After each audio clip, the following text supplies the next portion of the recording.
ఏలూరు జిల్లా Jangareddygudem RDO office ఎత్త ఆంధ్రప్రదేశ్ వ్యవసాయ కార్మిక సంఘ నాయకులు ధర్నా నిర్వహించారు. ఎర్రకాలువ మిగులు భూముల్లో పేద రైతులపై పోలీసులు దౌర్జన్యం చేస్తున్నారని ఆగ్రహాన్ని వ్యక్తం చేశారు. ఎర్రకాలువ మిగులు భూముల విషయంలో పోలీసుల జోక్యం ఏంటని ప్రశ్నిస్తున్నారు. పేదల సాగులో ఉన్న భూములను కొందరు కొట్టేయాలని చూస్తున్నారని మండిపడ్డారు.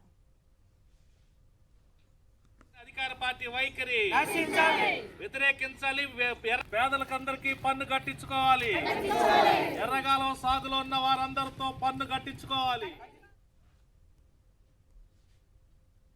ఏదైతే టీ నరసాపురం మండలం జంగారెడ్డిగూడెం పరిధిలో ఎర్రకాలువ మిగులు భూములు ఉన్నాయి. ఈ మిగులు భూముల్లో పేదలు సాగులో ఉన్నారు. సాగులో ఉన్నటువంటి భూములకి జోష్యం చెప్తున్నారు కొంతమంది.